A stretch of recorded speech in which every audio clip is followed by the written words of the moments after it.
Suprastinkime reiškinį ir apskaičiuokime ribą. Pirmiausiai su meile pažiūrim į šitą reiškinį. Jeigu čia pradėsim dauginti, tai blogai bus sunku paskui suprastinti. Prastinti, kuo geriau, daugiau išskaidyta daugiklis, tuo lengviau prastinasi.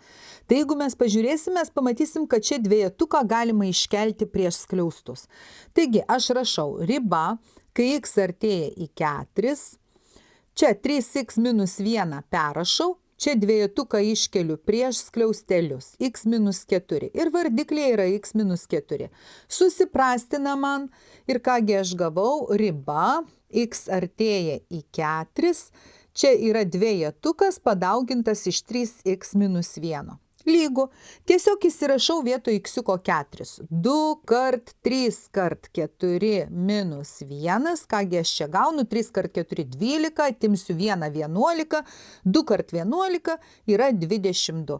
Taigi, mano atsakymas yra 22. Nepamirštam įrašyti, aš jau čia prirašiau langelį, man nebėra kur rašyti, bet tam langelėje turėtų atsirasti 22.